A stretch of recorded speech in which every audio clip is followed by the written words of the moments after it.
Bom, o transplante de órgãos, de uma maneira geral, é uma modalidade de tratamento relativamente recente, que teve aí os seus primeiros casos já a partir da década de 50 do século passado, mas só no final do século passado, com os novos imunossupressores, é que teve assim um boom e uma melhora nos resultados.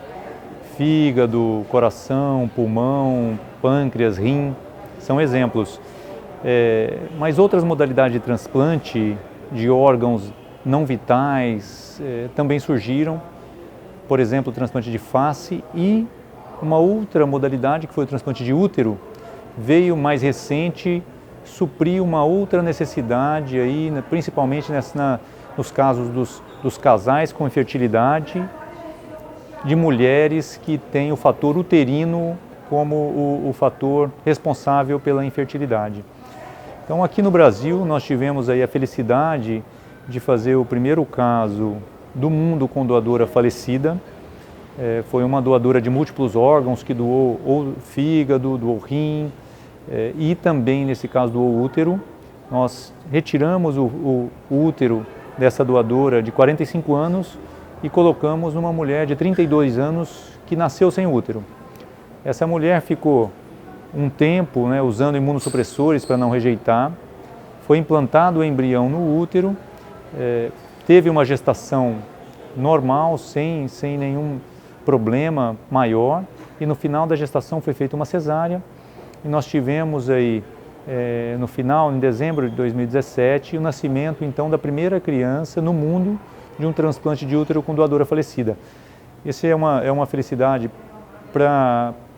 acho que para toda a comunidade brasileira, porque é um pioneirismo, e vem também ressaltar essa forma de transplante que praticamente agora muitos países que têm centros transplantadores no mundo está adotando também, ou está começando os seus programas de transplante uterino.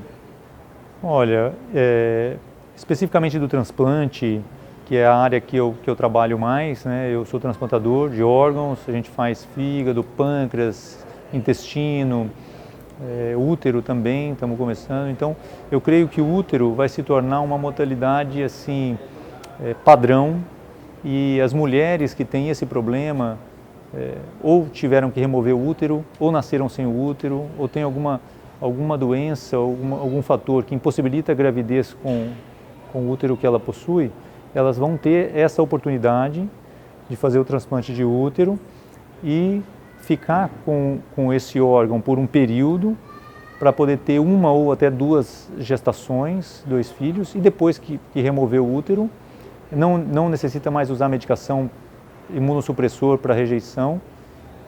Isso, aparentemente, pelos dados que a gente tem mundiais que já tem mais de 60 transplantes realizados no mundo, tem uma segurança boa, e com um resultado muito bom.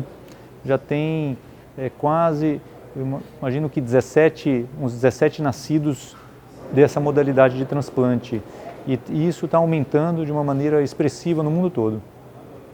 Mas, em relação ao transplante especificamente, o que nós temos pesquisa maior se nós poderemos fazer uma matriz de um órgão e repovoar esse órgão com células da própria pessoa para que ele não tenha rejeição. Essa é uma perspectiva mais a longo prazo.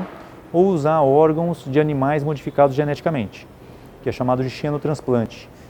Talvez esse esteja um pouquinho mais próximo até, então já tem trabalho sobre isso, em andamento, bastante avançados. Então essas são perspectivas para o transplante e que qualquer órgão pode utilizar dessas inovações, que é de modificação genética de animais, e a gente possa utilizar órgãos de animais nos seres humanos, que é o xenotransplante.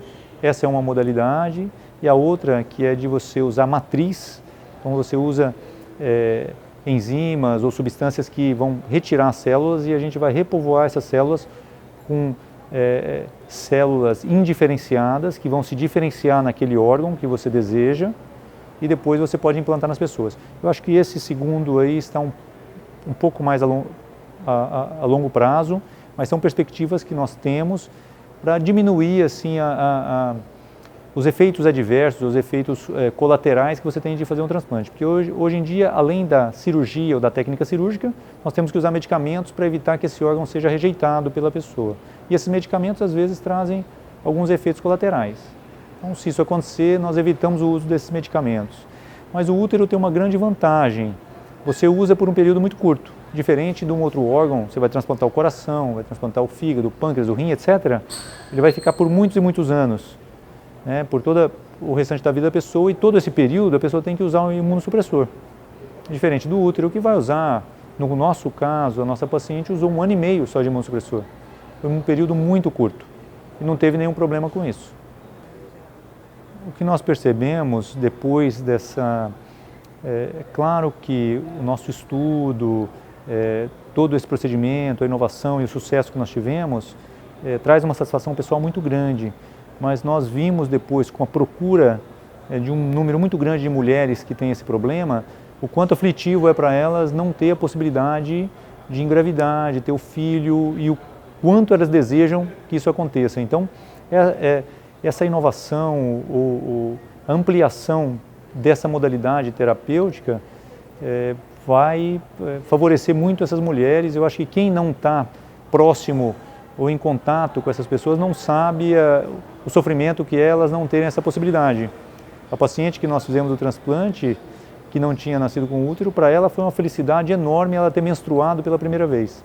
Então, eu acho que essa já é uma realidade, e nós precisamos agora, assim, de uma maneira, tornar isso de um acesso melhor para a população.